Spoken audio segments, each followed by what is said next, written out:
Welcome to the meme creation machine that is Revenge of the Sith. Hi, I'm Mac from MacTheMovieGuy.com, and this is my review of Star Wars Episode 3, Revenge of the Sith. And, yep, this is the one where remember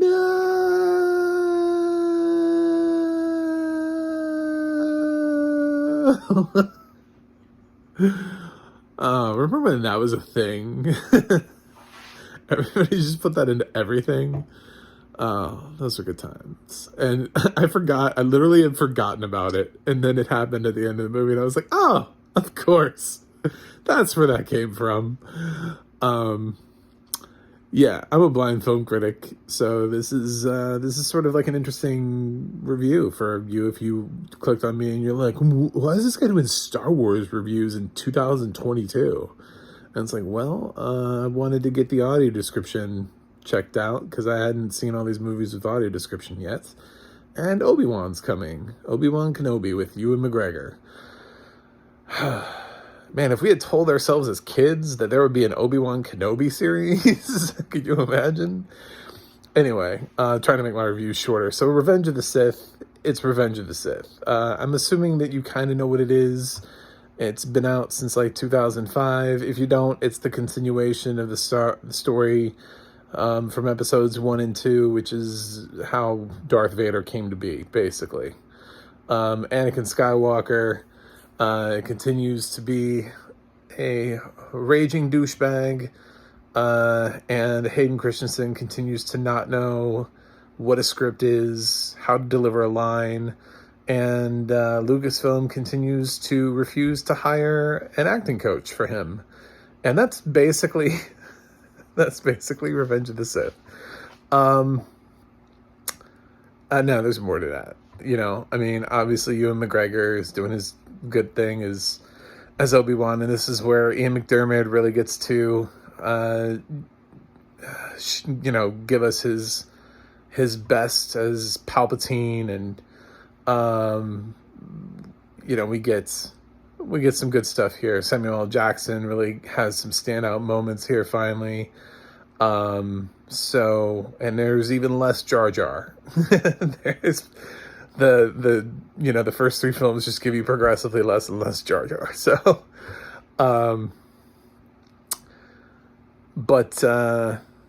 so if you had asked me before my blindness to rank the first 3, the prequel trilogy, I would have said 3, 1, 2. Now, realizing and embracing and not being able to see things and not being able to fully embrace the way that this wants me to embrace it, I'm stuck with Hayden Christensen's acting, like a voice acting performance, basically, is what this is equating to. And he is terrible. I don't get any of those boyish good looks that, people who can see are like, oh, well, at least he's cute and good to look at. Or, oh, he's really tough in those action sequences. Like, nothing. I get none of that. I just get him completely unable to read a single line of dialogue or find the correct emotion, or find anything honest about his performance. A lot of acting teachers would say, find the honesty, find the truth in your character. How do you bring yourself into the character? It doesn't feel like any of that for Hayden Christensen. In my real world life, I work with kids that are coming into and learning how to act in theater, and I end up working with them and coaching them on how to perform live theater. So I've encountered hundreds of random students no one will ever know what their names are who could have read those lines better than Hayden Christensen. Anyone could have read these lines better than Hayden Christensen. I feel like I know I'm bashing him, and I don't really care. I don't care if he gets sad, if he looks at my review and he goes, oh, I'm so sad. He should not be acting. Somebody should have told him that a long time ago and been like, dude, find a new profession. And I very rarely, if ever, feel that way about Hayden Christensen, or about any other actor that I'm just like, man. But when you strip away everything about his performance, his line delivery is really bad. So, he's actually made me dislike Revenge of the Sith, which used to be my favorite one because it has the best action sequences, the stakes are high, it's the most violent, people die, it shows the transformation, it connects all the dots, it wraps up the storyline, it does everything it's supposed to do. It kind of felt like the prequel films actually pulled everything together. But he's still the lead of the film, and he has a substantial amount of dialogue, and he's not any good. So it just kind of ruined that part for me. As far as the audio description goes, previously with the last two films, I've admitted that the films rely heavily on you knowing the characters already, that they already exist, and that they don't really give description for the characters otherwise. That's still kind of the case here, except it's the characters really have appeared. This is like the third film, so pretty much there really aren't a lot of character descriptions, because every character that appears in this film is not unique to Revenge of the Sith. All of the main characters, there's always like an alien in the background, right? That has like a unique look to him. Like when when they go in to arrest Palpatine, there's one of those Jedis is not human, and was also apparently not important enough to have a name. So we get a quick description of what he looks like, because he's in the movie like all of 3 seconds. But you do you do get a little bit of a description. So it does still try to give you an idea of the really creative design of these alien races. But it pretty much just accepts that all of the major characters, because they've been in a film before, that you should know what they look like. And they don't do that interesting thing where they're like, the man who looks like it's so-and-so, like none of that. They just immediately, when they're on screen, it's just, this is their name. It's Anakin, it's Obi-Wan, it's, it's whoever. So it's Yoda, it's insert character name immediately upon entrance. So not necessarily a problem. If somebody came to me and they were like, I thought this was really weird, I'd be like, why did you start with Revenge of the Sith? To me, that's a weird choice. I feel like you're either going to start with 1, 4, or 7. I don't know why you would start with something else. I especially one from back in the day. Maybe the more recent ones, because maybe you have like a little kid who grew up and they weren't old enough to see Force Awakens first, so then they saw like The Last Jedi, but they're like 5. So, you know what I'm saying? But like now, if I ran into somebody now who told me that they started their Star Wars experience with Revenge of the Sith, I'd be so confused. And I'm not really sure it is a problem, but it is really interesting to note that all of those rules about not using somebody's name and making sure to audio describe and everything doesn't really matter when you're this deep into a franchise. It's pretty much, there's a rule, and it's like, it's Star Wars, and if you don't know who these people are, then go fly kite. Just go pound sand. It's they don't care. Nobody cares that you don't know who these people are and that you don't know what they look like in Revenge of the Sith. So figure it out for yourself. You fend for yourself.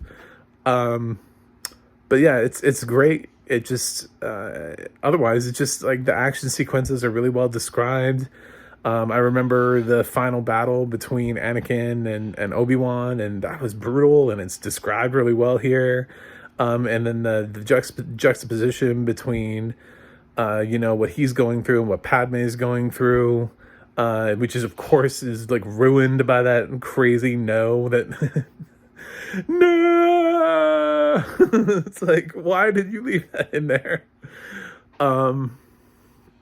But yeah, it's the audio description is good. And I just want to say, now that I know that Miles Neff described, officially, I know that he described the first three, the prequel trilogy, and I know that he's no longer with us. I do just want to say thank you so much for doing such great work.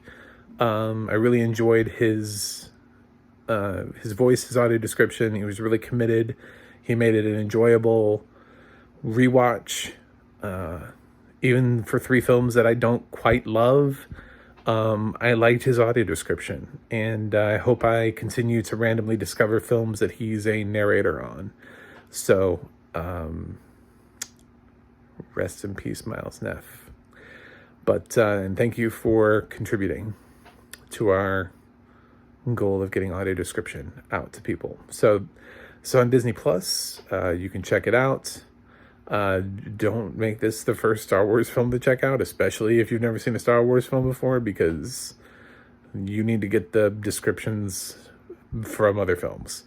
But now I'm left trying to figure out where to grade, and I know I just went with like a B- for Phantom Menace and a D+ for Attack of the Clones. This is definitely way better than Attack of the Clones. It just is. It's a better film. But now, I don't know, is it better or worse than Phantom Menace? And I feel like over time, if I end up having to do this again and rewatch them again, I feel like eventually Revenge of the Sith is going to lose out for me. It's going to continue to drop because Hayden Christensen is going to continue to only get worse with time. He does not age well with time. Whereas I actually, for some reason, am continuing to be impressed by Jake Lloyd's performance. That scene in Batman Forever where Batman has to choose between Nicole Kidman and Robin, and it supposedly it's like that Sophie's Choice thing. Man, I would save Jar Jar Binks in a minute, immediately, and I'd let Hayden fall. It wouldn't be a mid decision. I'd be like, find another actor. But that's where I'm at with that. So I'm going to keep Star Wars Revenge of the Sith at a B-. I think that's where I've kept it before. I didn't look. I don't like to immediately grade based on past grades, because a lot of films change with repeat viewings. That's why I admit. That's why I always put a second look if it's something I've seen before, and I don't if it's something that's on a first viewing. So, because some films do get better the more you see them, and some films get worse. So I'm going to go with a B-. Thanks for staying with me on these Star Wars reviews. Obi-Wan's coming up. Next, I'm actually going to jump into, I'm doing them in order of chronological. So actually Solo is next. So hopefully you guys will enjoy that. Don't forget to like and subscribe. And as always, you can swing by my website, macthemovieguy.com, for more reviews, and use the audio description project to figure out what movies have audio description, where they're at, how to access them, and figure out what you want to watch tonight. So, may the force be with you.